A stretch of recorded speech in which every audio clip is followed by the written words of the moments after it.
मुख्यमंत्री जी के आदरणीय योगी आदित्यनाथ जी के जिले में 5 लाख लोगों के वोट कट गए।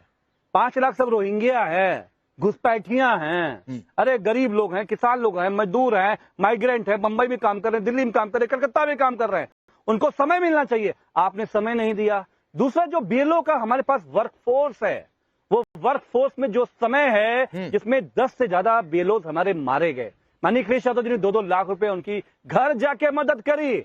ये काम इलेक्शन कमीशन ऑफ इंडिया का था, और इलेक्शन कमीशन का मैंडेट क्या होना चाहिए कि हर नागरिक वोटिंग राइट से उसका अधिकार नहीं छीनना चाहिए। मकसद ये है। समय की क्या सीमा है भैया? समय की क्या सीमा? कि 1 महीना में कराएंगे? नहीं, मैं ये पूछ रहा हूं।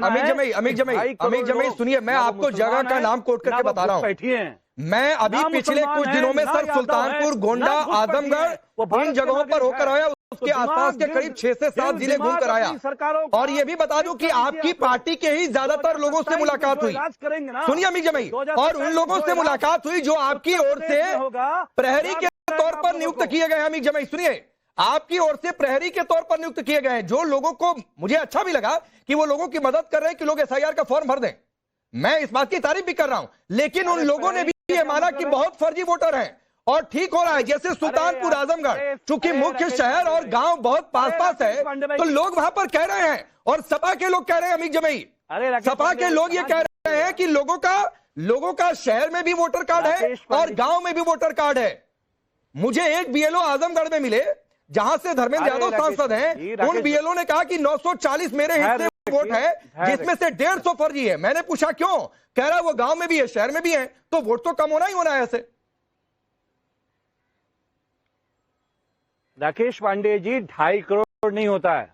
अभी हमारे मुरादाबाद में ठाकुर द्वारा के विधायक हैं श्री नवाबजान जी, उन्होंने बताया कि उनके क्षेत्र में 20,000 वोट वो सारे माइग्रेंट वर्कर जो अरब वर्ल्ड में काम कर रहे हैं, मजदूरी करते हैं, मेहनत करते हैं, पैसा कमा के भारत को बेचते हैं, करेंसी आती है हमारे पास, उनके बारे में डीएम से बात किया गया। एमएलए और मेंबर ऑफ पार्लियामेंट, डीएम समझिए नए राजे रजवाड़े हैं उत्तर प्रदेश में। विपक्ष के एमएलए एमपी का कोई बात चलता नहीं है। ये प्रहरी क्या होता है? प्रहरी तो हमारी अपनी ताकत है कि हमने काउंटर चेक करने के लिए कि हम वहां पर लड़ेंगे, लेकिन डीएम तो एक एडमिनिस्ट्रेटिव पोस्ट है ना, उसका काम है कि इलेक्शन कमीशन के काम को लागू कराना। लेकिन जो मेरे विधायक ने बताया, समाजवादी पार्टी के श्री नवाबजान साहब ने, कि 20,000 लोग अगर एक विधानसभा में कट जाएंगे, यही तो मकसद है ना। मैपिंग सर के हर विधानसभा में 20,000 से 50,000 वोट काट दो, ताकि आपका जीतने का रास्ता 2027 में तो वोट तो कम होंगे। अब आप ये चाहते हैं कि वो फर्जी वोटर अगर बने रहे, तो प्रदीप भंडारी इसका क्या किया जाए, बताइए।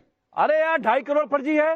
नहीं, 2.5 करोड़ ठीक है। मैं अमित जमई मैं कह रहा हूँ, एक भी वैलिड वोटर नहीं हटना चाहिए। लोकतंत्र की सबसे बड़ी ताकत यही है। राकेश, सुनिए प्रदीप भंडारी को फिर आ रहा हूँ। राकेश जी, अरे राकेश जी, अमीक भाई, राकेश जी, मैं आपके शो पे खुली चेतावनी दे रहा हूं, ये समाजवादी पार्टी और कांग्रेसियों को सुन लो। हिम्मत मत करना किसी घुसपैठिए को बचाने की।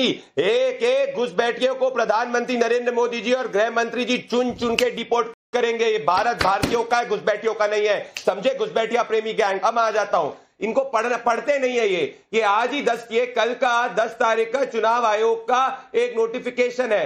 12 लाख बूथ लेवल एजेंट्स हैं और 12 लाख बीएलओ हैं 4 राज्यों के अंदर। हर जगह पे जहां पे बीएलओ को कोई व्यक्ति का नाम नहीं मिला है, वो हर पॉलिटिकल पार्टी के बीएलए के साथ शेयर करेंगे। और भले वो सपा हो भाजपा हो, अगर वो बीएलए जाके बीएलओ को बता दे कि भैया यहाँ पे नाम है, तो ऐड कर दिया जाएगा। ये बिहार जैसे ही इनका रोना चल रहा है। बिहार में कि अभी तक किसी भी बूथ लेवल एजेंट ने, किसी पार्टी ने कहा कि चुनाव में गलती हुई है?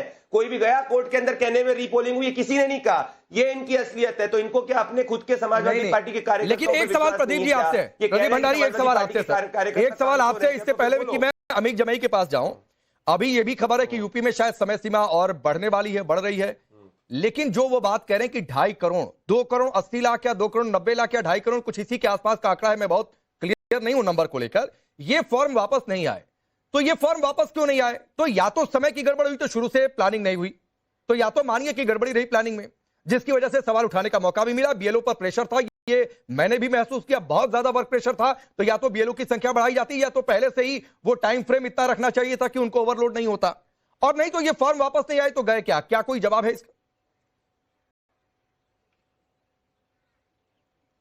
देखिए, इसका डिटेल जवाब इलेक्शन कमीशन देगी। हम इलेक्शन कमीशन का काम नहीं करते, पर मैं एक बात बड़ी कहूंगा। देखिए, एक चीज समझिए राकेश भाई, अगर कहीं पे किसी व्यक्ति की मृत्यु हो जाती है तो उसका भी नाम वोटर लिस्ट से हटना जरूरी है। कोई घुसपैठिया है जिसके 4 आधार कार्ड है, उसका भी नाम होना जरूरी है।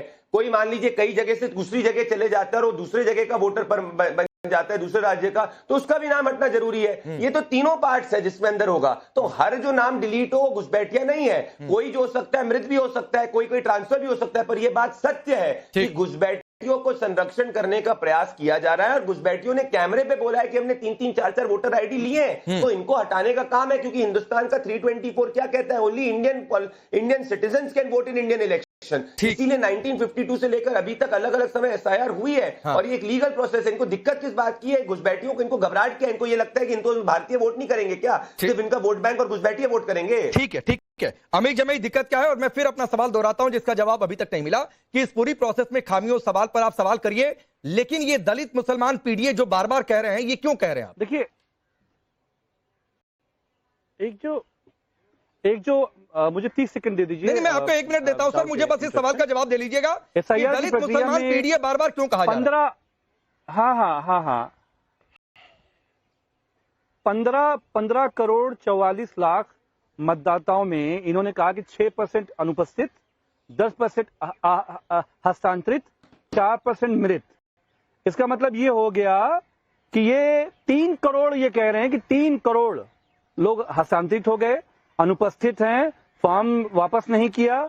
गोरखपुर में 5 लाख घुसपैठिया मिले, कानपुर में 5 लाख घुसपैठिया, कुशीनगर में 3.5 लाख घुसपैठिया, लखनऊ में 2.23 लाख घुसपैठिए, कन्नौज में 2.43 लाख घुसपैठिए, बलरामपुर में 4 लाख घुसपैठिए। मैं इसलिए कह रहा हूँ घुसपैठिया, प्रदीप भंडारी जी, आप अपनी आंखें खोल लीजिए। 5 लाख घुसपैठिए गोरखपुर में नहीं है महाराज। अरे 5 लाख घुसपैठिए गोरखपुर में नहीं है। मैं ये कहना चाह रहा हूं, आप भेजिए घुसपैठिए को, लेकिन आप 3-3 करोड़ वोट काटेंगे, वोटिंग राइट छीन रहे हैं। बातें कर दी, ब्रिटिश राज है, बातें कर दी, विक्टोरिया क्वीन का राज चल रहा है। अच्छा चलो, विक्टोरिया क्वीन का राज चल रहा है। मैं ओपन चैलेंज करता हूं, क्या एक ओपन चैलेंज कर रहा हूं। सुनिए, अरे भैया मुगलों का भी राज नहीं चल रहा। अरे सपाइयों, मुगलों का राज नहीं चल रहा है, मुगलों का राज चलेगा, मुगलों का राज नहीं चलेगा, घबराओ मत। औरंगजेब वाली मानसिकता मत लेके आओ। मुझे बताओ कितना मुगल से गए गुजरे हो, औरंगजेब से बदतर हो। आप लोग मुगल पार्ट 2 हो। समाजवादी पार्टी का नाम कर देना चाहिए जिहादवादी पार्टी। जिहाद की बात जो पार्लियामेंट में करे, अरे जाके जिहाद की बात करते हो पार्लियामेंट के अंदर, ये सच्ची है।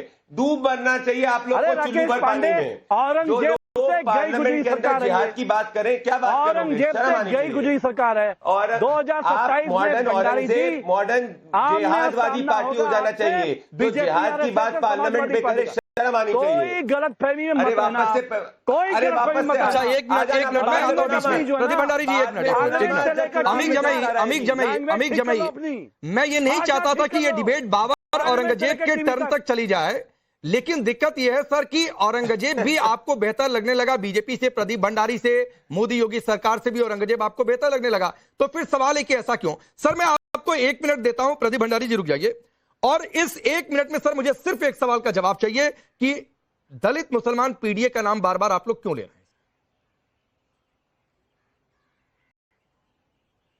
देखिए, हमारे उत्तर प्रदेश में जो हमारा ग्रामीण उत्तर प्रदेश है, वहां पे हमारी कृषक जातियां रहती हैं, आदिवासी हैं, दलित समाज के लोग हैं, पिछड़े समाज के कृषक, मजदूर, मेहनतकश लोग हैं। उनमें लोग मजदूरी करने जाते हैं। हम भी, आप तो दिल्ली मजदूरी करने आए हैं, कृषक नहीं होता है, पीछे घर तो होगा ना, बिहार होगा, यूपी होगा। नहीं, किसानों में भी आपने जातियों का सर्वे कर लिया क्या कि सारे किसान पिछड़ी जाति के हैं?